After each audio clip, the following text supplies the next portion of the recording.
Hello and welcome to Original Soundchat, where video game music is a work of art. On each episode, it's our goal to help you learn about 2 soundtracks from the world of games, as well as the people, stories, and critical tracks behind them. My name is DeVader. And I'm Peter Spezia. We're brought to you by Anonymous Dinosaur and Rhymes with Asia. It's time to appreciate great OSTs and the games that they come from, without getting too bogged down in music theory. Joe, what are this week's games? Up first is 1993's Zombies Ate My Neighbors, a wacky multiplayer experience parodying the greatest of schlocky horror, where 2 teens must save the neighborhood from an onslaught of monsters. Following that is the Boss Rush Gauntlet, that throws 10 guardians at you between prison and freedom, all while you're armed with a gun, a sword, and a killer electronic soundtrack. 2016's Furi. What could possibly be the theme between these 2 games? I feel like, if anything, only one illuminated just today as of time of the episode release, and that is male and female playable character options. And that's only possible because Furi got some DLC today. It's a sign. This was ordained. Had to have happened. Otherwise, it's not the monsters. I guess you can't really say it's a gun. I mean, a lot of games have a gun. Yeah. Pretty different games other than that. I mean, one game has a rabbit character. The other doesn't really seem to. Anyway, they're great soundtracks, and that's the most important part. We're excited to talk about these games today. Joe, how are you doing? What are you playing? Well, I'm continuing 13 Sentinels. I have nothing to add to that except that Yuki Takamiya is the best, and I will not hear any arguments to the contrary. But I've also been playing a game called The Centennial Case, a Shijima story, which is a Square Enix developed and published live-action FMV mystery game. That's interesting, I guess. By the time you hear this, my review probably isn't up quite yet, but it will be soon. It's fine. It's a fine game. It's got a English dub, though, and it's not good. Oh, interesting. Yeah, I had not heard of this. That's interesting to know that Square Enix was delving into that space a little bit. I am almost done with Horizon Forbidden West. I'm 35 hours in, level 48, and I think the cap is 50. I'm right before the final mission of the game. And it's that final, do you want to do some more side quests?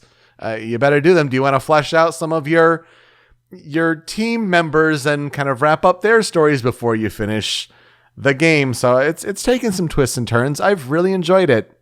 I really appreciated that game coming in, especially after not vibing with Elden Ring, and hear everyone say well, Elden Ring's world is so much better than Horizon. And it's well, maybe I just don't deserve video game opinions anymore, because I'm going to be one of the few people who I had a better experience with Horizon Forbidden West personally than Elden Ring. So there you go. That's me. I need to get back to Elden Ring because I played it for about 2 hours the other day.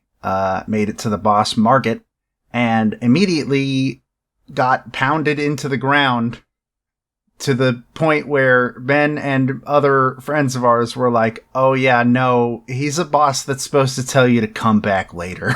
Mm-hmm. So I'll go back later, I guess. All right, in the meantime, let's talk about some composer follow-up news before we get to our first game. We've talked about plenty of composers on the show throughout the course of the years we've been doing this show. We like to keep tabs on how they're doing, what they're working on, how the games we've talked about, how they still kind of get brought forward to news that circulates through the entertainment industries today. And let's start with the big PlayStation Plus announcement. We've talked about before how they're kind of restructuring PlayStation Plus, that most users are going to just carry over and have PlayStation Plus Basic, and you'll still get your extra games per month. But then if you go up to PlayStation Plus Extra, well, then you're starting to unlock a Game Pass-like library of games for PlayStation. They're not doing the day one exclusives and all that, but they're still having an added plethora of games. And then PlayStation Plus Premium adds things like the PlayStation Now service kind of bundled all in as far as streaming, especially a lot of PS3 games there. So this week they announced some of the games that will be coming to the PlayStation Plus Extra and Premium tiers if you subscribe to that higher priced level. Of course, there's a whole bunch of PlayStation Studios games that we've talked about previously on the show. We don't have time to list all of those off, but they mentioned some third-party highlights, which include Celeste, Control, Far Cry 3, Final Fantasy 15, Hollow Knight, and Outer Wilds, which are all games that we've talked about on the show before. Additionally, we talked about how Ubisoft is maybe looking into possibly partnering with Microsoft and exploring how Game Pass could work with them. Well, Ubisoft announced, at least first with PlayStation, that they are kind of branching off their main Ubisoft Plus subscription service, which kind of gives you like all of their games, but they're putting a little subcategory aside that's Ubisoft Plus Classics. And this will be bundled into the same PlayStation Plus tiers. They're saying there'll be 27 titles at launch, highlighting Assassin's Creed Valhalla as one of like the main ones, but Child of Light is in there among the 27 titles. We've talked about that game before. They're saying there are going to be 50 games by the end of 2022. Doesn't mean that they won't also do this and have these games available also on Game Pass, but they're at least announcing that it'll be on PlayStation first. There's some good stuff on these lists, but nothing that's convinced me to up my subscription price yet. I'm more interested in, like, the PS1 and PS2 stuff for whenever they show more of that. Yeah, and at least if you bought those games as far as classics in a previous PlayStation generation, those will be just free to add and play on your PlayStation 5. And then that's nice. But yeah, I feel like if you've been buying and collecting games, especially on PlayStation for a while, there's not much here to kind of get you over the hump and kind of bump up your subscription level, though it is nice for people who are new to the architecture. That's a really good point, actually, of who that would know about these tiers, that would pay for the higher tiers, doesn't already own Hollow Knight. Or God of War, or Ghost of Tsushima. Or like any of the Sony PlayStation exclusives. Like, I don't understand who that's for at that point. But who knows? Speaking of subscriptions that are adding things, it might not be a bunch of games, but Nintendo Switch Online, the expansion pack, it's adding Kirby 64 on May 20th. I like Kirby 64. That game's really, really good. And this means that I can play the multiplayer with people now. That sounds rad. Is this the last one, or is there one more that they've already confirmed is coming? I think this is the penultimate one, yeah. I don't remember what the last one was, because I know they've shown them, and then they just... after that, it'll be time for Donkey Kong, obviously. The single missing game now. I think Pokemon Snap is the last one. Yeah, that sounds correct to me, because I don't believe that one is on the system quite yet. And then I guess Japan's getting custom Robo. Of course they are. Of course they are. If these rumors end up being true and they're adding GBA to the, the service, when Japan gets Mother 3 and we don't, oh man, that is going to be a mess for like a week. Especially after all the media that Reggie just did with his book. To be like, I pushed for it. I tried, guys. It's gonna be a mess. I am kind of looking forward to it, honestly. But yeah, Kirby 64. Kirby 64 is a good game, and people should play it. It's still my favorite Kirby game, even though I know there are better Kirby games out there. It's a good addition to the service, absolutely. So, Star Trek Strange New Worlds, it's a TV show on Paramount Plus, and it's been in the news recently for a, let's just say, questionable at best opinion piece. It's factually wrong. But Jeff Russo, who we highlighted for his work on composing What Remains of Edith Finch, he composed the main theme of it. So he's also been doing some scoring work for Paramount Plus's other Star Trek projects, including Star Trek Picard and Star Trek Discovery. So that was neat, kind of looking back and highlighting like, oh yeah, like, good for him. He's doing that work. That's awesome to see. And speaking of looking back, I actually missed this one, even though I should have seen it. So this is from a couple of months ago. Ludwig Forssell, who we talked about for his work on Metal Gear Solid 5, The Phantom Pain.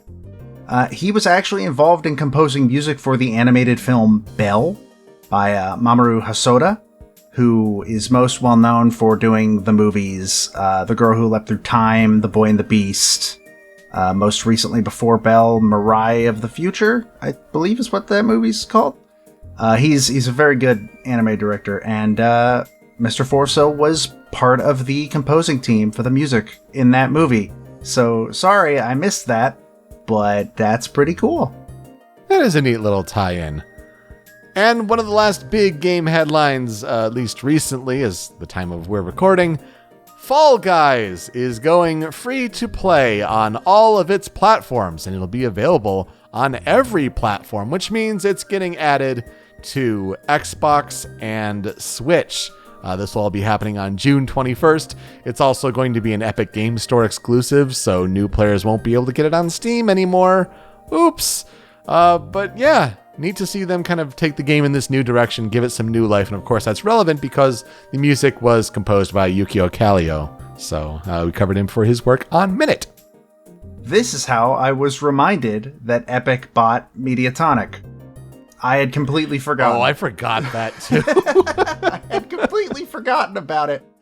But yeah, I'll probably try Fall Guys now, because I never ended up buying it, and I was stupid and did not get it when it was on PlayStation Plus for the first month that it was out. Yeah, I think that's where I've got it somewhere. So I'm looking forward to, you know what, Switch sounds like a fun place to play a game like Fall Guys, so let's see how that works out.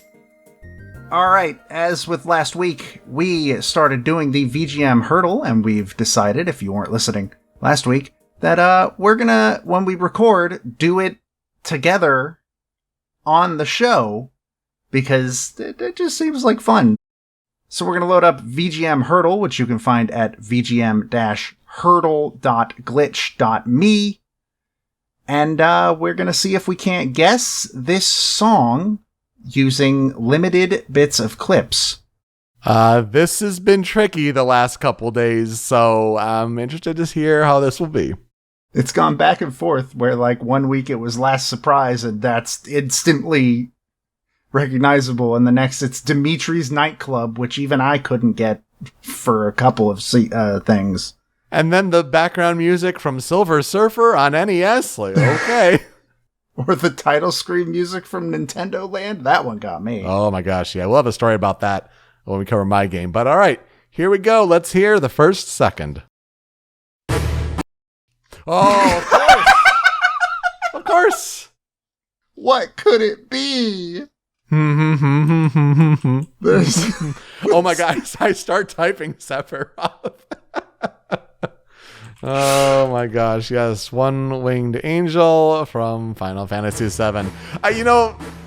That's amazing. I mean, after last week's was Aquatic Ambiance, they're just taking it easy on us whenever we're doing it on the show, I guess. I guess so. Just here's the most famous, or one of the most famous final boss themes of all time. Yeah, Well, maybe one of these weeks we'll actually have a difficult one that we'll have to try to suss out here. I hope so, because that sounds fun. But for now, speaking of difficult, let's talk about a game that is famously difficult. Let's talk about Zombies Ate My Neighbors. So, this game was originally released for the SNES in September of 1993. A Genesis release would happen 2 months later in November of 1993. It was then re-released for the Switch, PS4, Xbox One, and PC alongside its sequel, Ghoul Patrol, on June 29th, 2021. If you're looking to play it nowadays, that's probably the easiest place to do so, though I will give fair warning, I have not heard great things about that port.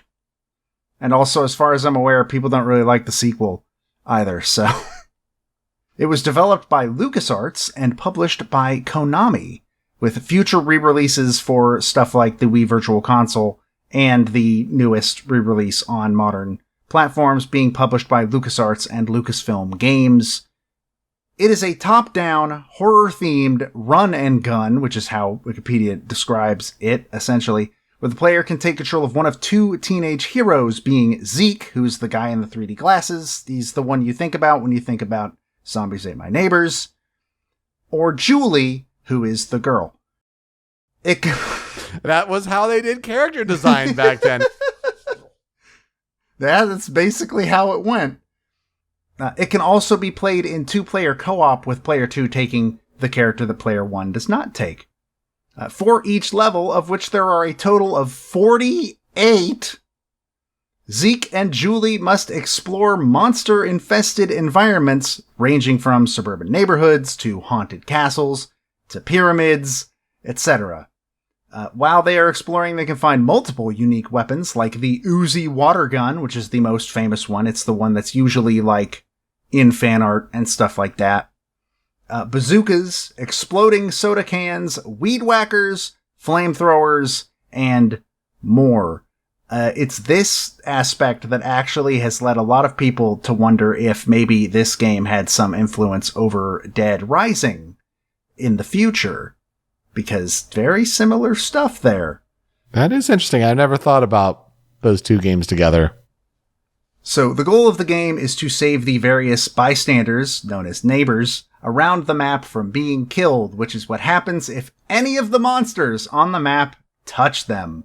In order to progress to the next level, you must rescue at least one neighbor, and once all the neighbors have either been rescued or killed, a door will appear that will take you to the next level.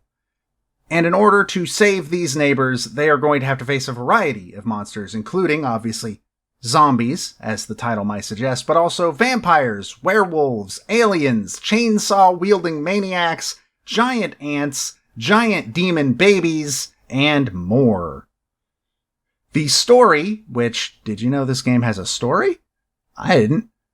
According to Wikipedia, quote, "The mad scientist Dr. Tongue has created a wide variety of monsters within the bowels of his castle and has unleashed them on nearby suburban areas, terrorizing its inhabitants.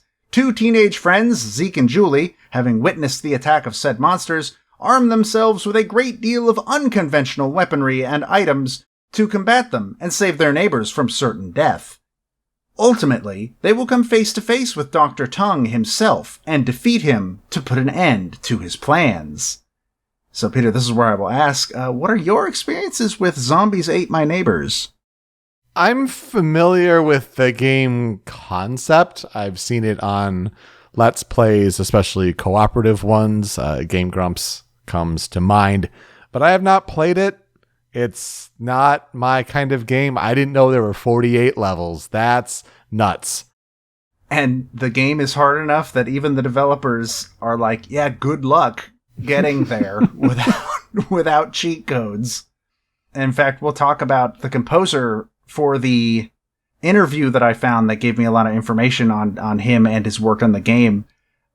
He has his own personal cartridge, and it has cheat codes scribbled all over it because it's the only way he can make it to the end of the game. This game is famously super hard. I have also never played it myself. I've seen it in Let's Plays and stuff like that.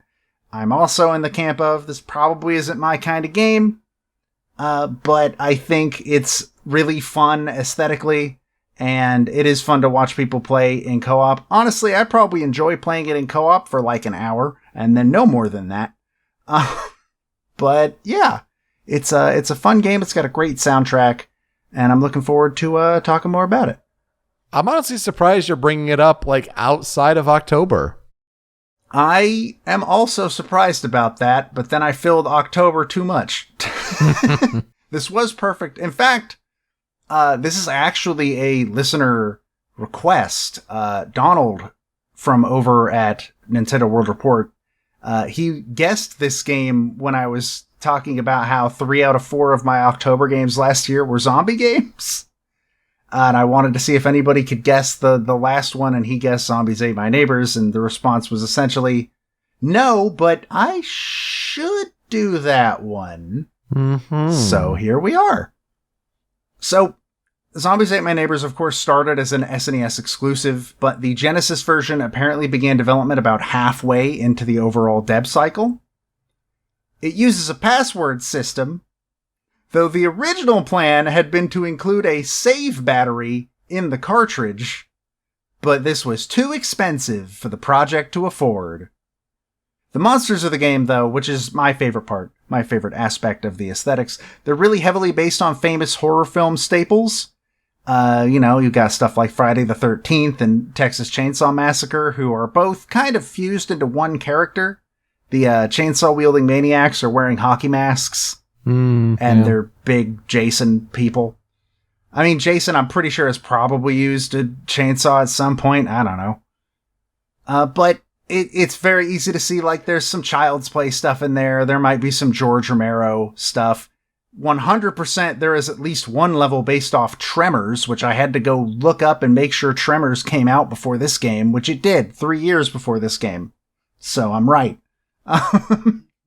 These portrayals actually go further than just visuals, though, because they can also inform the best way to kill those enemies. For instance, werewolves die immediately if you hit them with silverware. And vampires will die a lot faster if you attack them with the crucifix weapon. So you can actually use knowledge of those monsters and the tropes surrounding them to beat them easier. And I think that's kind of neat, especially for a SNES game. Yeah, it's a smart way to reward the player. Before release, though, the game was censored in several different ways by different sources. This game came out in September of 1993.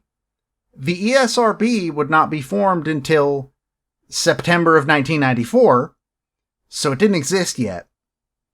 And for any non-Americans, you probably know what the ESRB is, but that's the rating board that we have here for video games. It's our Peggy. Yeah. And that meant that the hardware manufacturers were the ones who got to decide what was and was not allowed on their console, because there was no rating system to warn parents. So Nintendo specifically is famous for this, said they did not want any graphic violence on their console whatsoever. And so any blood or gore in this game was changed to purple ooze, as I guess that's better. But meanwhile, even dumber than that, in much of Europe, the game was renamed to simply Zombies. Oh. Because I guess Ate My Neighbors is too graphic a title, so it's just called Zombies. But they also ordered the chainsaw-wielding maniacs to be replaced with lumberjacks wielding axes. I don't see how that's better. It seems the same to me, but whatever. Lumberjacks can be scary, I guess. I hope they kept the chainsaw sound effect, because that's how you can tell when you're in a level with them, is you can hear the chainsaw revving. No, they just put like a little... I don't know. So this game reviewed pretty well upon release, 84.5% on game rankings. Most of the reviews in the 8 out of 10 range, somewhere in there. At least one site gave it a 9. Praise was mostly heaped on the game's art and sound design, but people also heavily praised its soundtrack. But critics did sort of agree that the best way to play was in co-op with a friend. And even then, the levels kind of do get repetitive after a while.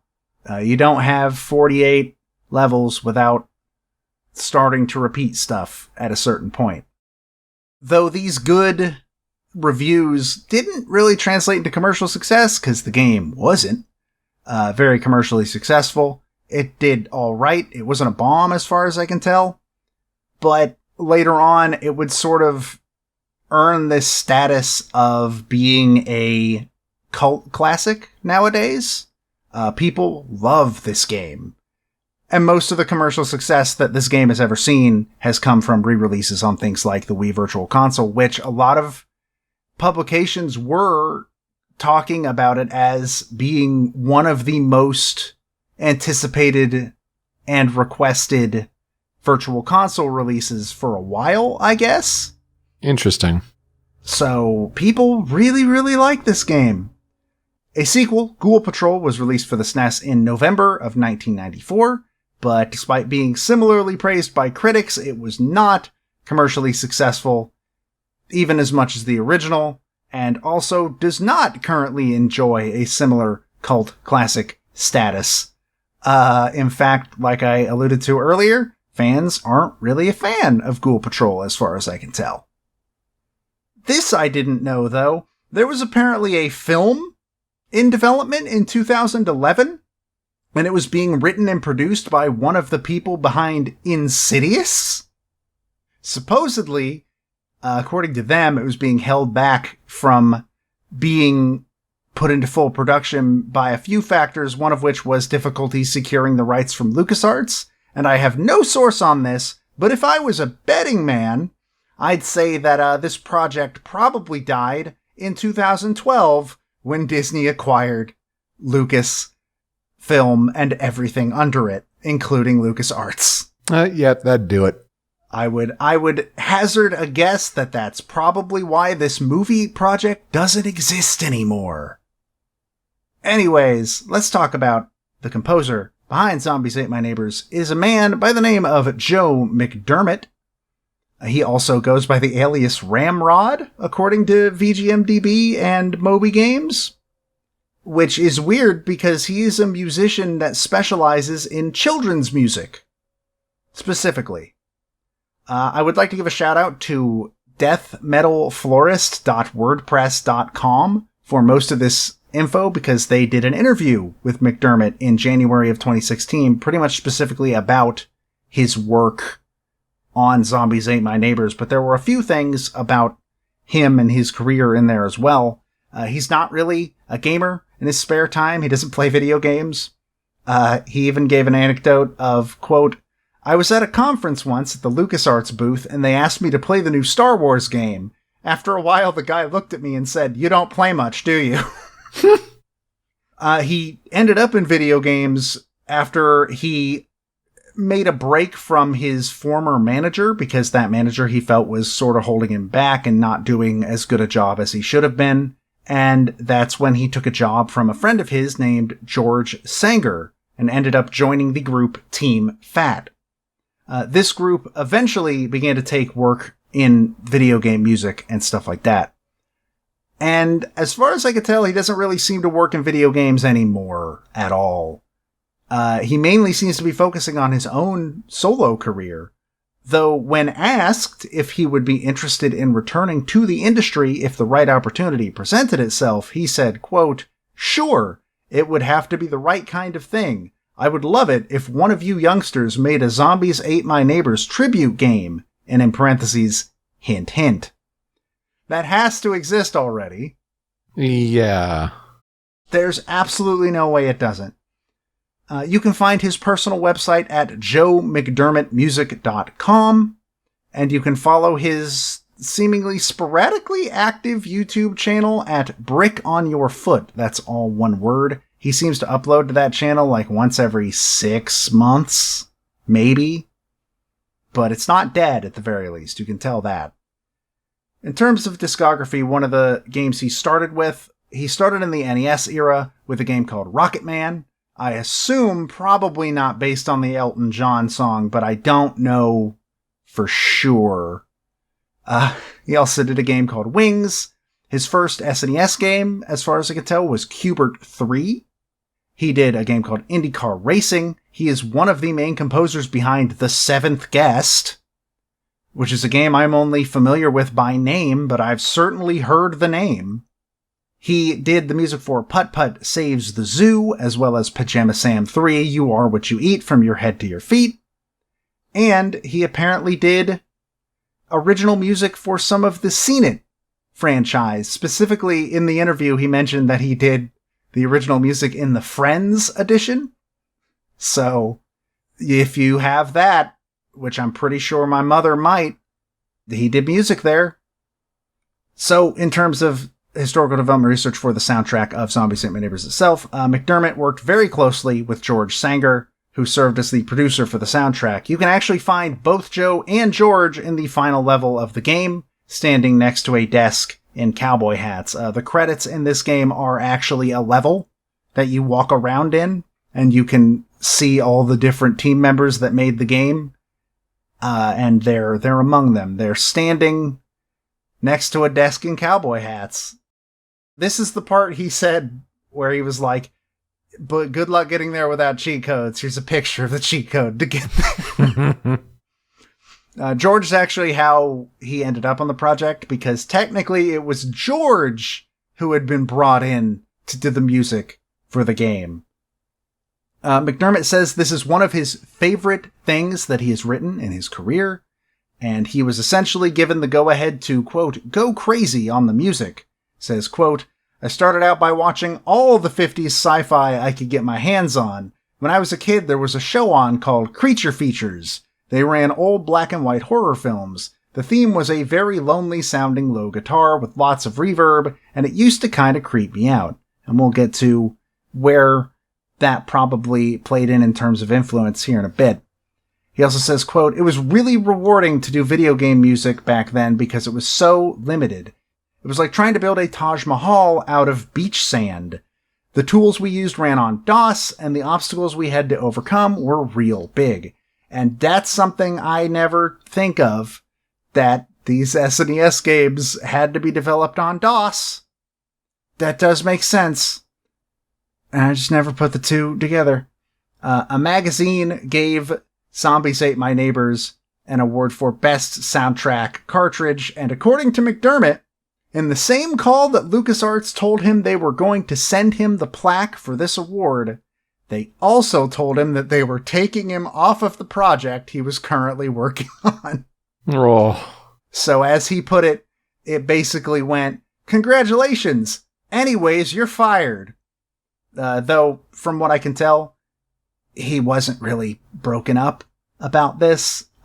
He was not super into that project anyways, and he's also pretty sure the game never released, so maybe he dodged a bullet, who knows. But that's all I have on the soundtrack, talking-wise, so let's get into listening to it, I guess. That's the main event. And we're going to start with the 5 critical tracks. Critical track number 1 is Weird Kids on the Block.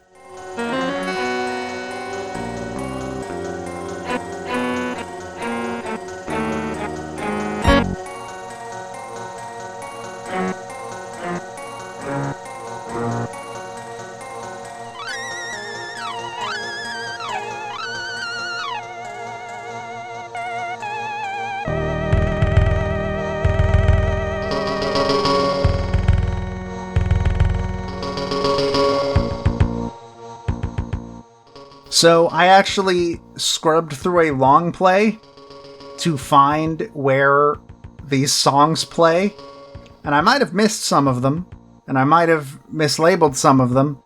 Please forgive me, there's 48 of them. This song plays on the title screen, but it also plays in levels 5, 9B, 14, 19, 30, 33B, 42, 43, and 45. This soundtrack is not very long. It certainly isn't 48 songs long. So there's a lot of repeating that comes with it. I think that this is probably one of the places where that Creature Features theme influence came from, or showed up at the very least. And I think this is a really interesting song. It fits perfectly for a title screen, but then you watch it like in play and it's a little bit weird there. But, you know, you got that theremin sound, which is a must-have for schlocky horror. Absolutely. Very important. And I don't know, it sounds kind of dark, but it does not sound like it is taking itself too seriously, which is perfect for a game where you pick up a water gun and kill Jason with it. Yeah, that instrument stands out, and there are also going to be other different samples that will stand out, especially for a Super Nintendo game at the time. There's a hit in there that's like significantly louder than the rest of the track, which is interesting. And also the melody kind of at the beginning of the clip reminds me of Batman the Animated Series with da-da-da-da-da. Yeah, I could hear that. That makes sense.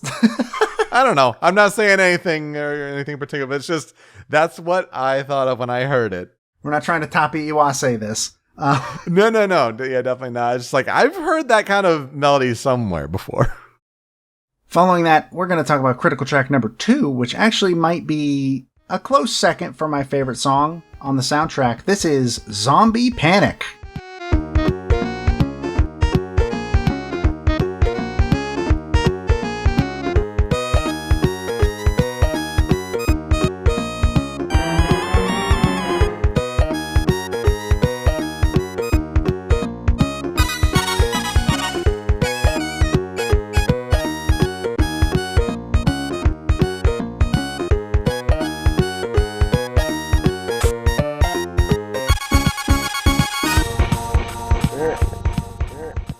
Now, it should be noted, this game does not appear to have ever gotten an official release for its soundtrack. So these tracks are all named after the first level in which they appear, except for one of them, which I don't know why people call it that. But we'll get there. This song plays in levels 1, 11, 15, 27, 29, 37, 44, and in the credits level. I really like this song. It's got a good swing to it, a little bit. It's got a great groove. Doesn't really bring about the feeling of panic for me, but, you know, it's fun to listen to at the very least, and I think it, again, matches the tone of the game really well. And I feel like for the first level and the credits level, like, this is the song I'm familiar with, considering my limited knowledge of the game, especially that da-da-da-da-da part that kind of just builds up. Like that, I feel like that just cuts through, even when you're watching gameplay, that melodic line just kind of cuts through. But yeah, what a swingy piece. I did not remember that part of it. So that was neat to hear and get your toe tap into it. And also you get the little bit of the voice coming in at the end, like the whoa, whoa. Coming in at the end of the clip there. So that's also neat to like start bringing those in, especially with the gameplay and monsters all about. Which I believe, if I remember correctly from the interview I read, that the laughter is, there's another song on the soundtrack where there is an uh-oh, like just part of the song, like that vocal sample. And as far as I'm aware, the laugh is just that slowed down. Boo laugh style. Yeah, or Banjo-Kazooie, yeah. So that's kind of interesting. There is one later on the cutting room floor that has a very interesting thing about the vocal sample it uses, but we'll get there later. Before then, we still have to talk about critical track number 3. This is No Assembly Required.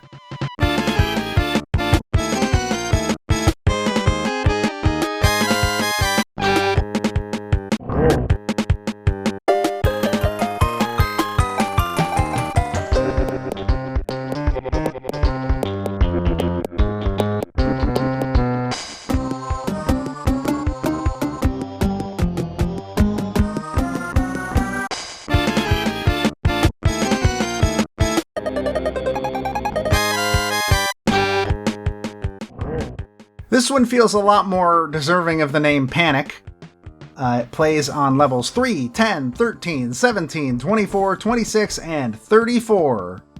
And it's kind of insane for a good bit of it. I like the fast pace of it. This usually plays in levels where you're either in a store or it involves the killer doll enemies, which are just dolls with axes.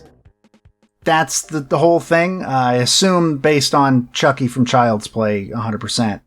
Or just the fact that dolls are creepy. But I like this song, and I think it, like I said, it deserves to be called Panic, but I'll let it slide. Yeah, it's definitely more intensity to this one. It's kind of all over the place. You're right.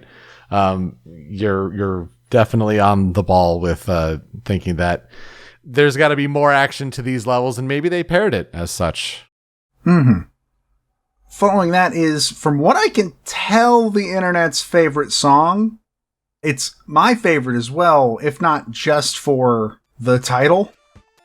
This is critical track number 4, Mars Needs Cheerleaders.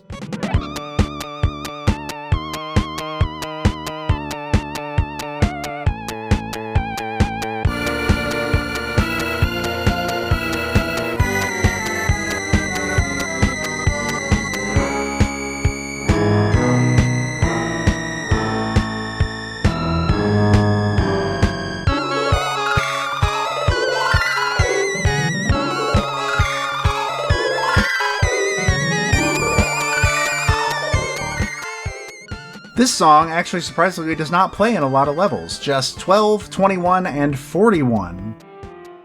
And the level that it first plays in is exactly what it sounds like. You're being chased by Martians and all of the neighbors are cheerleaders.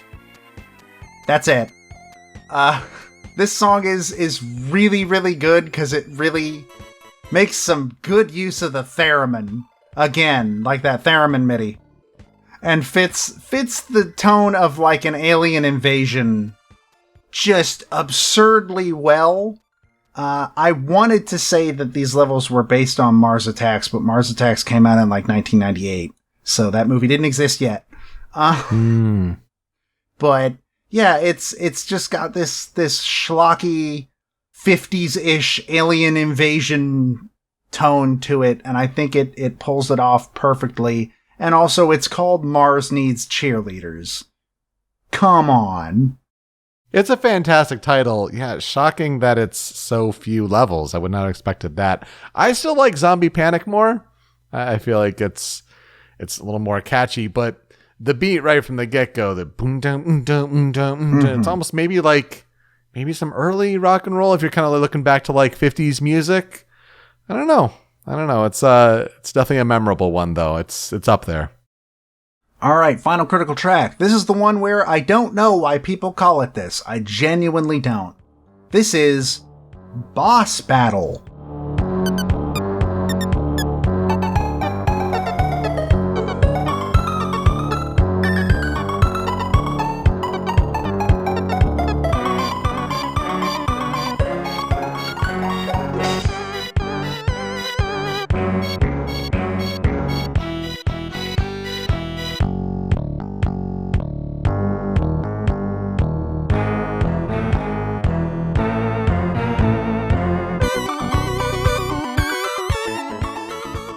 There aren't really boss battles in this game?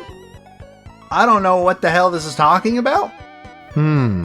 This song plays in levels 4, 16, 25, 32, 38, 46, and 47.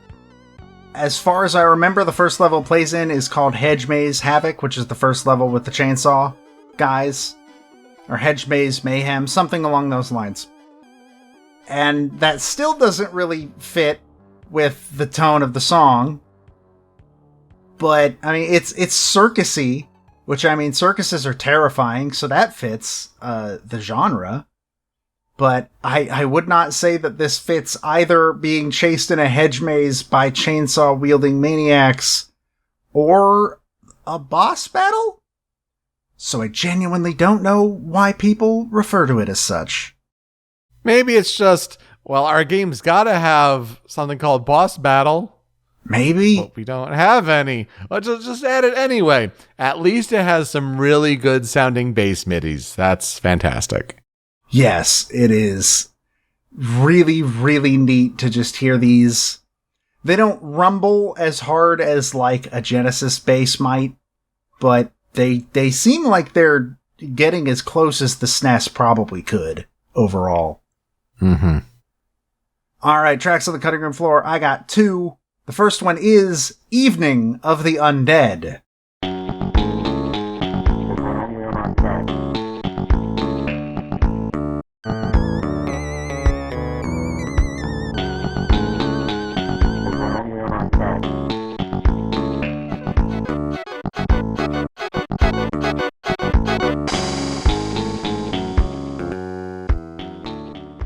The song plays on levels 2, 9, 12B, 18, 23, 31, and 35.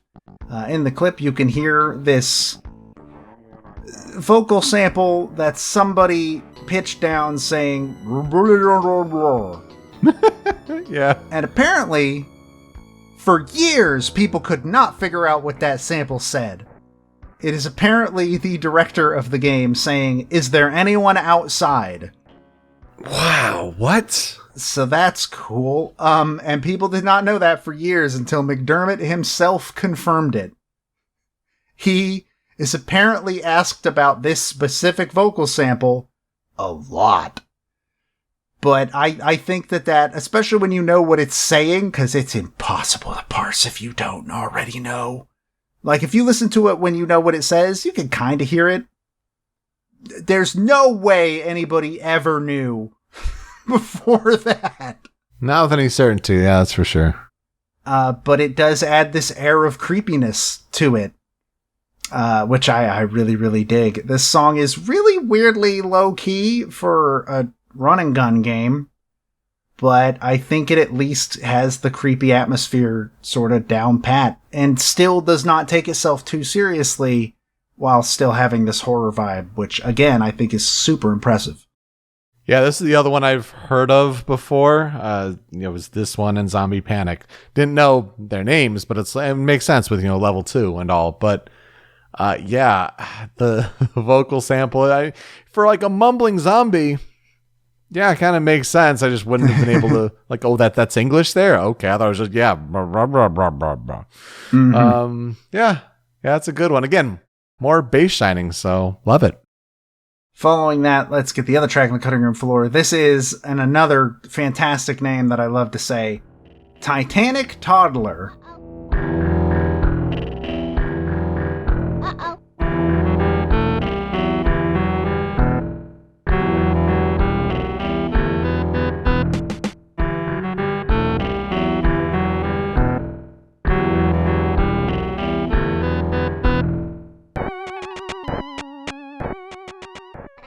So this is the track that I mentioned has the uh-oh sound like sample, which again I believe is slowed down to make the laughter in one of the earlier tracks.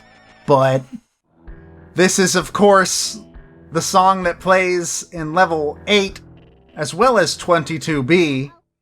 But for the most part, it is known for level 8 because that's the level where you have to do exactly what it says on the tin. You're fighting a giant baby. That's the whole level. And it's really funny to look at. And I think that this song deserves a shout out almost entirely for the level that it plays in. But I do think it is also just sort of a neat, again, another kind of low-key piece with like these, a deep xylophone. Would that be what that is? Something like that. Yeah. I don't know. It's good, though. I enjoy the song a lot. It makes me wonder where the vocal sample comes from, and then my mind wanders, and shout out to Kid Pix. Because, man, if you're a kid of the 90s going to school and going on computers with Kid Pix on it, you get all the undos, the uh-ohs, and oh no! I don't think I had that at my school. Oh man, I'm just old, so that just unlocks like old nostalgic memories for me. Maybe other people out there. So what will I never forget about Zombies Ate My Neighbors? I don't really have a lot that I can forget. Again, I've never played it. I can't really, like maybe for a stream or something at some point, maybe I'll play it with somebody for a little bit, but I can't really say I'd go out of my way to play Zombies Ate My Neighbors anytime soon. That being said, it's just a really fun, aesthetically interesting game. One thing I didn't mention earlier is there's actually enemies that are a Day of the Tentacle reference. Purple Tentacle is an enemy in this game. Oh, that's neat. Which is beautiful. But I don't think I knew that it was a LucasArts game until doing this episode, and that checks out because it has this era of LucasArts all over it. You can easily see a point A to point B from Monkey Island to this and all the other stuff that they would make. It's got their personality just oozing out of it. And I think that's probably what I'm gonna not forget. Or even Konami publishing initially. That's really strange. Yeah, I also did not know that. It's weird times. So for our transition, we like to highlight a fan cover, a fan remix. I actually found a band called Lame Genie who did a entire cover album of the entire soundtrack of Zombies Ate My Neighbors. It's really good. It's metal again. I know I think I go for metal too much when I get these fan transitions, but this was just too good not to do. This specifically is their take on Mars Needs Cheerleaders. Hope you enjoy that. We will be right back.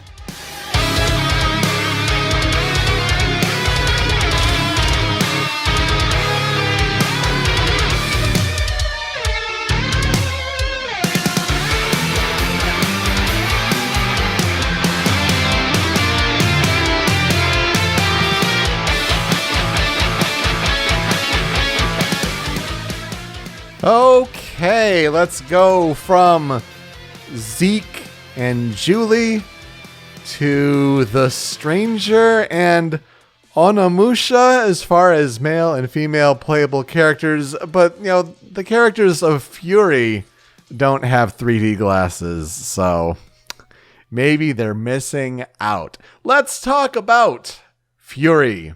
And Furi released for PlayStation 4 and PC on July 5th, 2016. Xbox One got the game on December 2nd, 2016. And Nintendo Switch finally got Furi on January 11th, 2018. When it released on PS4 in July 2016, it was done so as a free title on PlayStation Plus. So if you've been a member of that subscription service for a long time and you've been collecting those free games, you may have Furi as a part of your library. I know I do. I had forgotten that it was like, oh yeah, it was a launch month free release.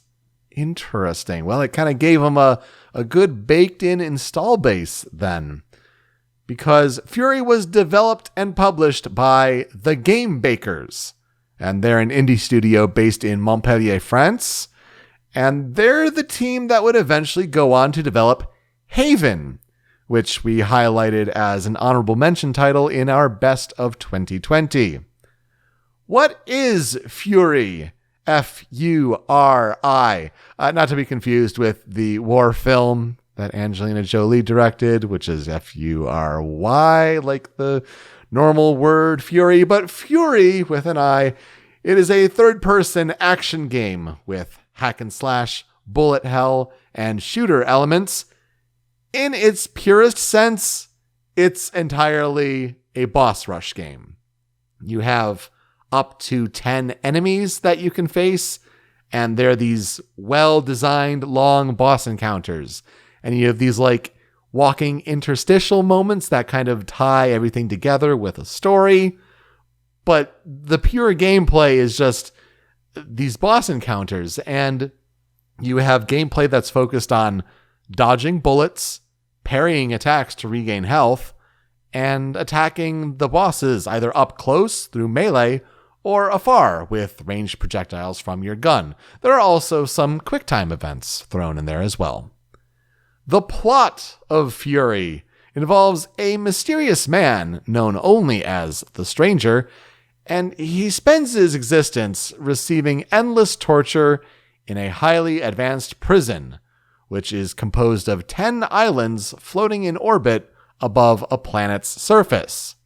At the beginning of the game, an enigmatic man wearing a purple rabbit disguise, who is known as the Voice, he frees the Stranger and gives him a sword and gun and encourages him to fight for his freedom. Who is the Voice? What is the Stranger's backstory? And what will the two of them find together when they reach the surface of the planet? So, Joe, here's where I'll ask you, what are our experiences with Furi? So I know of Furi. I've never played it. I'm pretty sure I do have it through PS Plus. I did not realize it was the same people as the people that made Haven. Mm-hmm. That's kind of cool. And that means that this will not be the last you hear about the Game Bakers this year. Spoilers, I guess. But I have never played it. I've never heard the soundtrack. I have never seen gameplay. So this will be interesting to learn about. I first heard of Furi. I obviously collected it as a free game in July of 2016 because it's part of my PlayStation game library.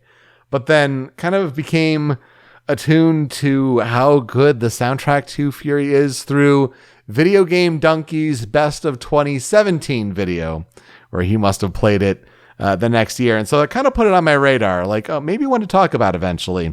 And then this is also a game that I can't remember, and I feel so bad for whoever recommended that we cover Furi, but we had it in our list of games that people have recommended to us. And so this is another game that we are covering that is a fan suggestion. And boy, what a good one. I've definitely heard tracks here and there from Furi, and it's like, I don't know if I'll ever get to play it because it does not look like my kind of game. I feel like it's a game where if you enjoy like the brutal difficulty of a Soulsborne boss and the patience it takes to read and study openings and then punish your enemies for those openings, maybe that's your kind of game then with Furi, but it's not for me. But I'll just enjoy the music anyway and learn about it, and especially the development of Furi, because in the early stages of developing Furi, creative director and co-founder of the Game Breakers, Emmerich Thoa, he decided that the team needed to, quote, focus on making one precise thing and to make it well. And so Thoa believed that if they tried to appeal to a broader audience, their project would be drowned out ultimately by games that were bigger or more edgy. And so the team decided to focus the game as it's the boss fights. The boss fights are everything. We got to make them satisfying. We got to make them challenging. And so the team created unique and interesting bosses, taking inspiration from other games such as Super Punch-Out and God Hand. They're all their own characters. They're designed differently. They have their own quirks. And that makes for interesting boss fights. There were also other elements that were inspired by No More Heroes and Metal Gear Solid. That actually makes a lot of sense with the boss design overall. Yeah, from what you have described, Punch-Out also makes a huge amount of sense. Oh, 100%. Yes, absolutely. The game's artistic director is Takashi Okazaki, and he is the creator of the manga Afro Samurai. So Okazaki designed the characters based on his experiences with kendo. That'd be the Japanese martial art that uses armor and bamboo swords. And yet that also checks out, makes a lot of sense. This is also a game that has a title splash after each boss fight. It's a way of kind of masking a loading screen to go to the next area, but it's interesting to see. Yeah, you'd see a hard title splash maybe in some games at the beginning, maybe at the ending, but this is after every boss fight, and it's just like, it's kind of emphasizing like this is the experience. And I personally don't know what Furi even represents in the game. It's not like your character's name is Furi or anything like that. You're the stranger. So it's also interesting to note how this game also has an auto walk button, because it's really stylized in these walking interstitial moments where the voice is talking to you and, you know, kind of conveying like who's up next as far as what guardian you're going to face or what you've been going through. You kind of go through Resident Evil-like different odd camera placements, and then you have to kind of walk through the screen to get to the next part. I feel like it's very Resident Evil inspired in that way, but it's kind of really artistically done, and it has a good presentation to it. Well, that could be confusing with, you know, what direction you want the analog stick to push in and where you want to go. So to make it easy, you can just hold down, I think it's X on PlayStation, whatever the dodge button is, and you just could just auto walk through, and it kind of keeps the pace of the voice's dialogue going at a good clip there. That is such a good feature. Yeah, it's really smart. Like, you just kind of want that cooldown until the next heated battle. And it's also neat how the voice's voice, I get the initial impression of Robin Atkin Downes. It's not him. But like, that's the kind of timbre and quality of the voice that makes me think of that actor as well. So it's a good presentation overall. The game reviewed moderately well, with Metacritic averages ranging from a 77 on PlayStation 4 and Xbox One to a 76 on PC and a 74 on Switch. The biggest points of praise: the game has this easy-to-learn, difficult-to-master combat gameplay. It has slick presentation and a killer soundtrack, which of course we'll get to talk about soon. But there is some unforgiving difficulty with some brutal difficulty spikes. Also, some critics didn't like a lack of engagement with the environment, especially during those walking intermissions, and also some rare bugs. These were the biggest points of criticism. Not too many awards, especially from the big video game award shows, but it was nominated for Best Game of 2016 by PC Gamer. It was nominated for Best Original Game, Best Indie Game, and Best Visual Design at the Golden Joystick Awards, and it won Best OST at the Ping Awards. So there you go. There's a new awards show thing that we've name dropped here on the show. It's always fun to note when that happens.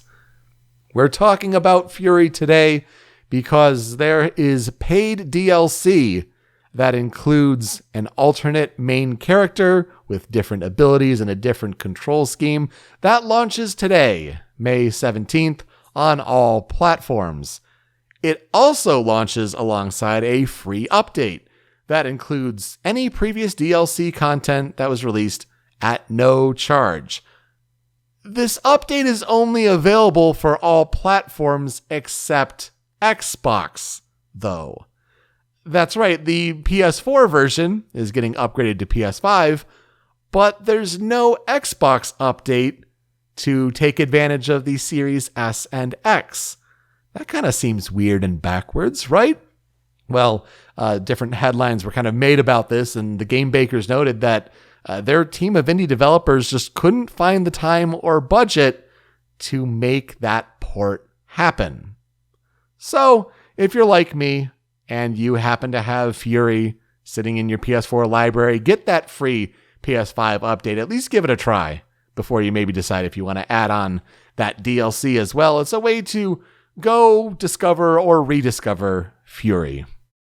I will have to look into doing that myself, honestly.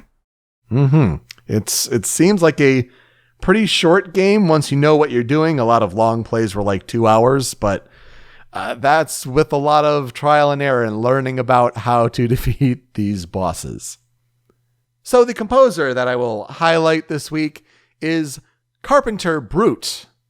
And Carpenter Brut is the stage name for Franck Hueso, who was born in 1977 in Poitiers, France.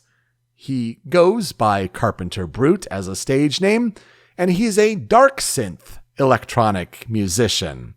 The name Carpenter Brut is a play on words, derived from the surname of the filmmaker and composer John Carpenter, and the champagne Charpentier Brut. He claims his relative anonymity is a deliberate artistic choice in order to place more importance on the music itself, rather than the identity of the musician behind it. And so he started writing music as Carpenter Brut with the intention of mixing sounds from horror films, metal, rock, and electronic music. His early influences include Justice, Iron Maiden, Metallica, Megadeth, Cannibal Corpse, and Napalm Death. But by 2017, he would be much more inspired by prog rock artists like Toto and Supertramp, along with Meshuggah, Ulver, Nine Inch Nails, Type O Negative, Pink Floyd, and the Beatles. Other composers that stand out as inspirations for him include John Williams, of course John Carpenter, Alan Silvestri, and James Horner. He said that electro music is perfect for writing alone, especially when you're not a good musician like me. I don't know how to play guitar. It would have been a poor decision to join a band. So he also considers writing music for games to be a lot less free than composing for films or for his work as Carpenter Brut, because you have to consider all of the permutations of what the player can do. And because of all that, it in a way can be a bit more restricting there, as opposed to, well, you have this time, so when it's like for a film soundtrack, say it's very linear, and so you have to write to that specifically. Well, if a player's just going to stand on the screen for minutes at a time, you have to have music that will account for all that, and how do you factor that in? So it's an interesting perspective that I feel like sometimes you've heard the reverse of in that way. He is apparently also the producer for the band Deathspell Omega, a French black metal band known for the anonymity of its members. You can follow him on Twitter at Carpenter_Brut. For his discography, he produced 3 EPs in the early to mid 2010s, which were then all released together as the album Trilogy in 2015. He's had 3 additional studio albums, including Leather Teeth from 2018, Blood Machine's OST, which is a film soundtrack from 2020, and his newest album, Leather Terror, which is like the second part of an imagined 3-album trilogy story in a way, and that released at the beginning of April in 2022, so just over a month ago. And then he also released a live album in 2017. He has either contributed music to or composed music specifically for, as far as games go, Hotline Miami 2, Wrong Number, Furi, and Trials of the Blood Dragon. So for the soundtrack to Furi, it's a collaboration from different electronic musicians, including Carpenter Brut, Danger, The Toxic Avenger, Lorne, Scattle, Waveshaper, and Knight. Knight with a 1 instead of the I. We mentioned Scattle before. We didn't cover him, but highlighted Scattle in the Hotline Miami episode that we talked about. We've also highlighted Danger. Danger's the one who did the Haven soundtrack. Oh, okay, yeah. We'll be talking about that in a few months. And the Toxic Avenger might have gotten name dropped because he's one of the artists that contributed to Road 96, which was in last year's Best of 2021's honorable mentions. Interesting. I had forgotten those. That's interesting, huh? Well, each of these artists were chosen based on their musical style and how they could represent each of the game's bosses. Once an artist was chosen, the developers would send a brief to the artist, and that contained details on the boss, the design, the personality, and the arena where the fight takes place. The composers noted how games, unlike films, have to involve several loops, as some players may hear the track for longer than others. Therefore, the duration of the track itself has to be variable. So, again, one of the constraints that you don't always think about as far as game music goes. And there's also a neat little thing about this game where when you press the pause screen, if you want to just like stop the action, just hit the pause button. In the bottom right corner of that pause screen, there's a music by credit section. It doesn't give you the title of the track, but it says music by Danger, or music by Carpenter Brut, or music by The Toxic Avenger. So a neat way to give credit to the composers in the moment. Yeah, that's pretty cool. I wish it had the titles, but yeah, that's really neat. So what does this soundtrack sound like? Why did it catch my ear? Why did it catch our listeners' ear as far as a recommendation there? Let's get to the 5 critical tracks for Furi. And I feel like we have to start with this track here. This is Danger 624.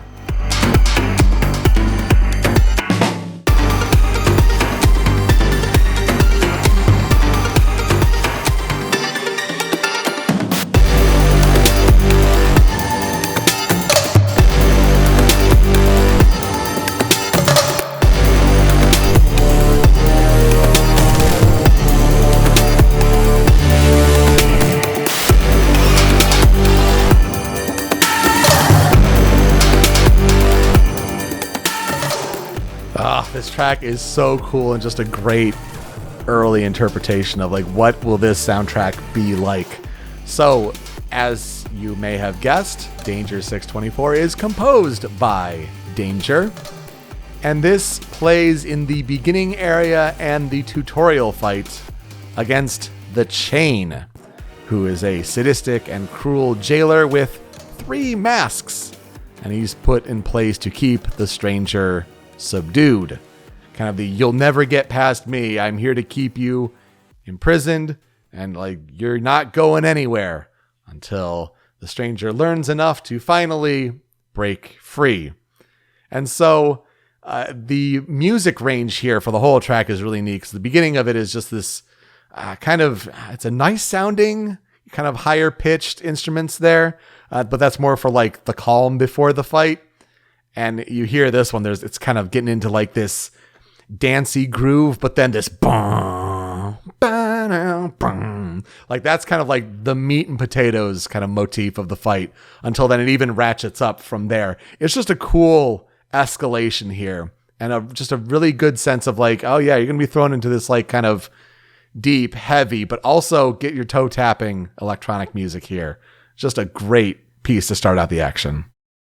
I really like the deep bassy hits, because they have this really oppressive feeling to them, which fits super well with a dude whose entire reason for being there is to keep you oppressed. Mm-hmm. I think it does a really good job. I can definitely hear this being the tutorial, I guess, if that makes sense. But yeah, this is a really, really, really cool song with a really, really good groove to it. And man, I really need to get cracking on Haven, because I want to hear more of Danger's stuff. Mm-hmm, definitely. And for some people who didn't make it past the tutorial, this could be one of the only songs they hear. But let's get to one of the more memorable bosses, and this is kind of in the middle of the game. Number 2 on the Critical 5 here. This is What We Fight For.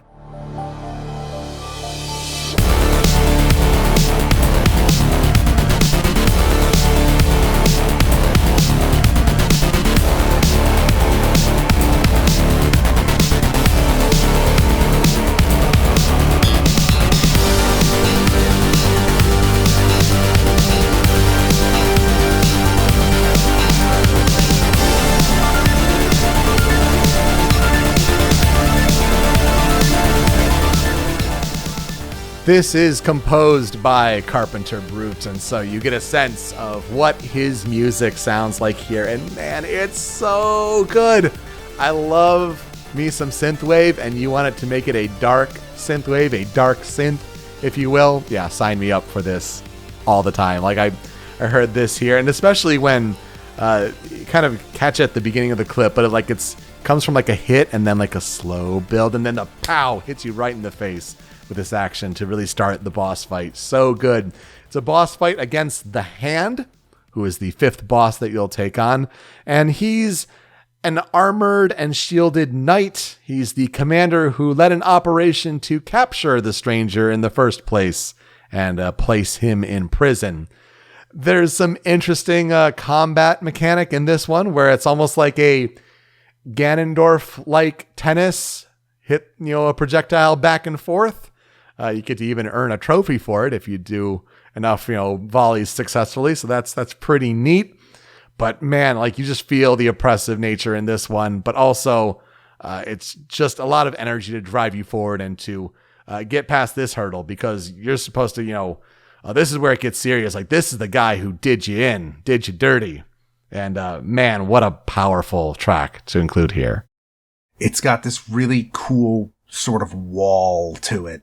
I was kind of confused as to what the hell dark synth meant, but I think this does a pretty good job at explaining the answer to that question. It's this, and it sounds super rad. This is one of my favorites on this list. It's fantastic. Oh my god. It is so good. He's got another track that's a little later here on the Critical 5 that is my favorite. But before we get to that, let's get to number 3 on the Critical 5 for Furi. This is Make This Right.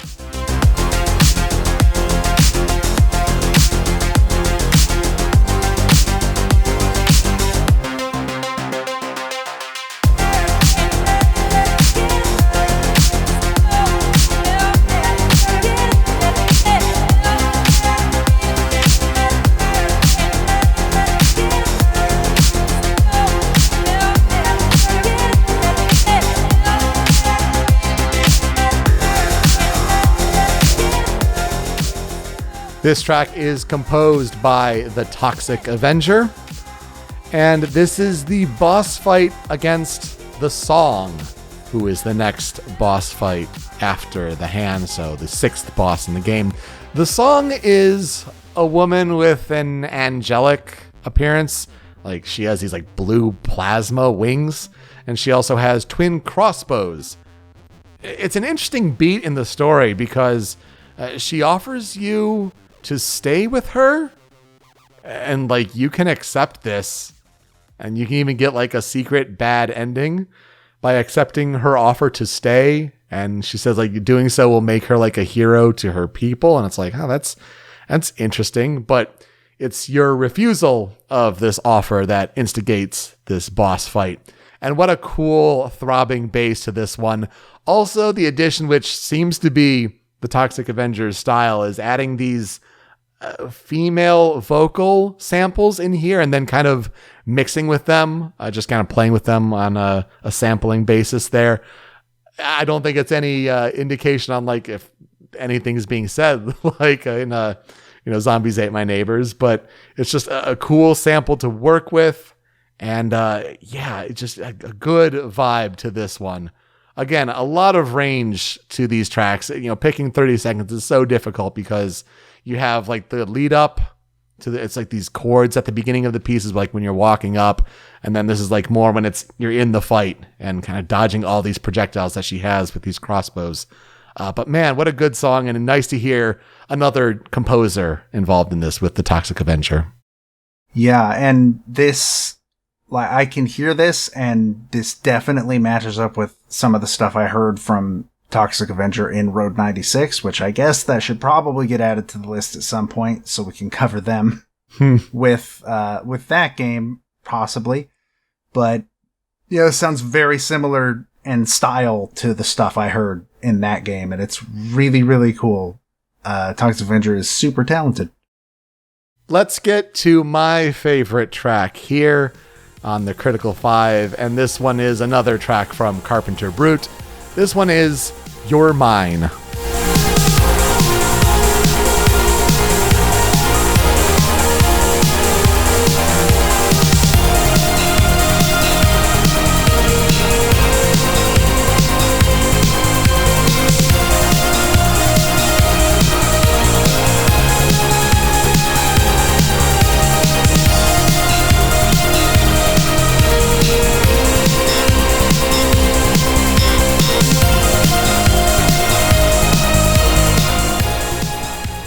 I mean, are you kidding me with this one? Even right from the get-go of the piece, like there's no like slow kind of build to it. It's no bam, down, like just punching you right in the face from the beginning of the piece. And the clip here is kind of the lead into the final phase of this fight against the Burst, who is the 7th boss, the 7th guardian that you'll take on. She's a woman that's wearing like a purple veil that's covered in hexagons, and she wields a long-range sniper rifle that's paired with a multitude of drones that serve as her eyes. She controls them all with this control interface and blade on her arm. It's just an intense fight right from the get-go, this huge arena that you kind of have to traverse and dodge all these obstacles. There seems to be a meme amongst the Furi fan base where they've kind of latched onto a quote that the voice says, kind of describing the Burst leading up to the fight against her, where he says, quote, "On a scale of 1 to 10, she's an 11, and she'd give herself a 12, of just how cocky and confident she can be. I feel like that's the thing with these bosses. It's like they're good matches against you, and you have everything you need right from the beginning. You just have to be good enough to execute and overcome them. So that's the really cool thing. But yeah, this one just hits you with pace right from the beginning, doesn't let up, does really cool stuff with synth melody, and then also a slapping bass behind it that just is driving and pounding. Love this one. It just gets you hyped right away for a difficult fight. I think I still like What We Fight For a little bit more in terms of song, but it's a good thing Carpenter Brut's the one we decided to cover for this episode. I can see why both of the songs we've heard from him just on this Critical 5 alone are incredible. Yeah. from the sound of it, this fits really well with you are a dude with a sword, and yeah, you got a gun, whatever, but fighting a sniper, which sounds like a nightmare, and is going to require like constant sort of vigilance to it. And I think this song reflects that really, really well. Yeah, there isn't much letting up here in that regard. But yet the track that seems to be the most famous from this game. You talk about YouTube hits, people talking about it, even it being brought up in other sources, is going to wrap up the Critical 5 here for Furi. And this is My Only Chance.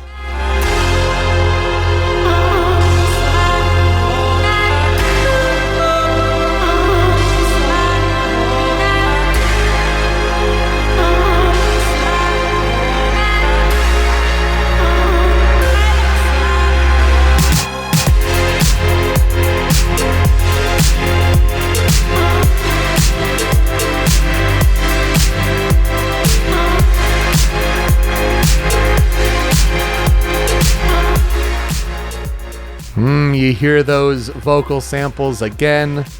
Again, it doesn't seem to be, credited for any vocalist, but you can tell that, this is probably then composed by the Toxic Avenger. And yes, it sure is. This is essentially the credits theme of the game. You've escaped. You've reached the surface. You've found out who the voice is, and you learned something there. And you could consider the game beaten. Kind of credits start to roll if you want to. But there's also technically an optional boss fight. If you get in like a mech suit and go to space, there's a final encounter there that is, difficult, and also can leave you with like a final choice for the game's ultimate ending.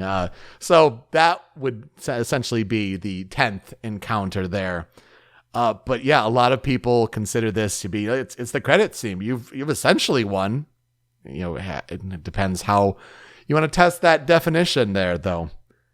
I found this interesting because in our couple weeks here of playing VGM Hurdle, before we kind of decided, like, let's bring it to the show, I haven't had too many tracks trip me up here, except this one. This one showed up on VGM Hurdle, and, not doing any research just yet for Furi, but quite amused to see, like, oh, this is from Furi. This is only a couple weeks away on the show. Definitely amused me that this was included in that video game music hurdle. So just a really chill piece compared. Like, your fight's over, but you have a lot of the same vibes, and you feel accomplished, but also at what cost? Every game should end in space. Oh, yeah.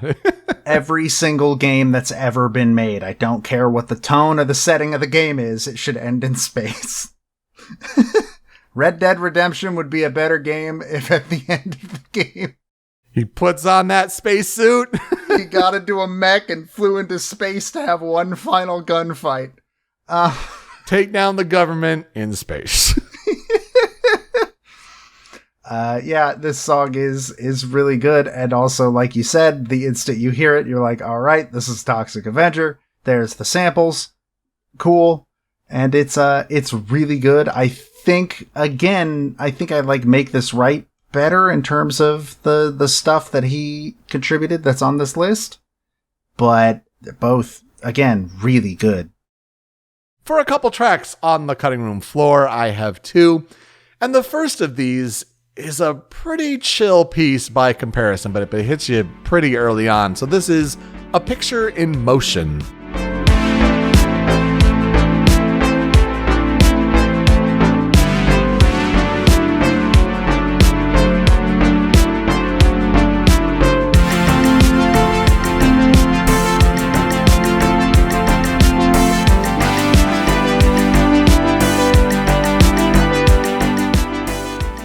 This is composed by Wave Shaper, so another new composer on this one, and yeah, it's just really chill.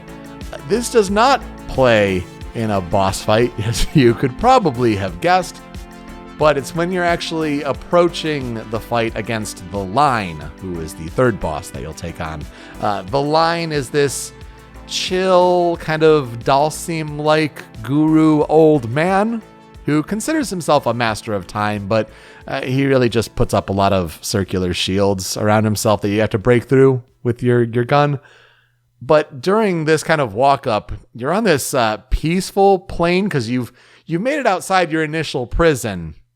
And there are like these stone planks that connect as a walkway, and it tilts the plane that you walk on. And so you're kind of tripped out a little bit there when it's against this pale blue-green sky in the background, while the voice is just there kind of perched on these other odd angles, kind of conveying some backstory there to you. And this is like what you'd imagine just like synthwave to be, but like relaxing synthwave. And I feel like for a good change of pace, this was important to highlight because it's one of the first examples of track like this early on.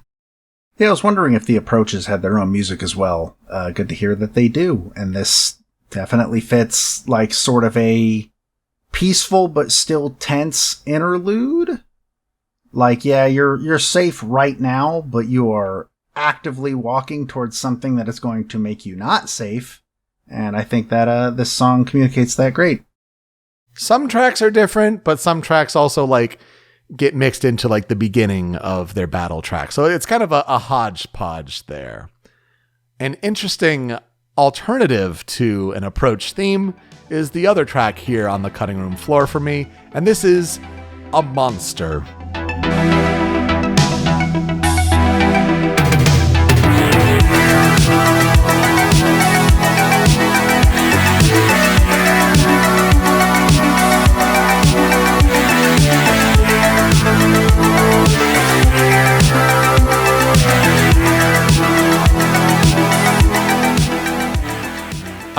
Man, this one just oozes and drips cool. It is also composed by Wave Shaper, and it's the approach to the boss fight against the Beat.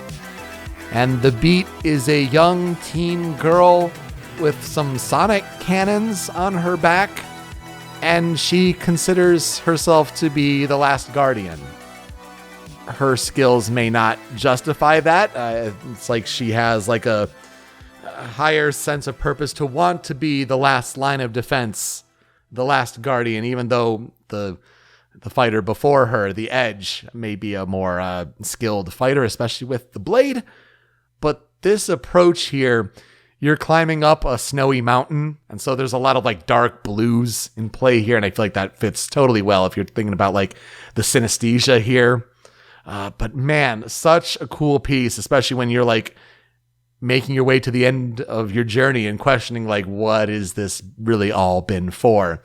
In fact, this was the piece that was highlighted in Video Game Donkey's Best of 2017 YouTube video, where he said, quote, "Furi is a game where every boss fight feels like the final boss. They taunt you, they demand you get back in your prison cell, they pound you into a pulp, and even make you doubt the righteousness of your own quest towards freedom. But the soundtrack, man, it keeps egging you on to whoop some ass." And that is what this track does. It's what plenty of the tracks do on the soundtrack. And man, I think it's just a great way to round it all out. Yeah, I think I want to play Furi now. I don't know how far I'd get, but I mean, it's been on my list of games I want to try for years, but now I just that much more want to play it. It's getting that PS5 update. Now is the time, Joe. Well, I gotta steal my roommate's PS5 out of his room. Well, maybe do that.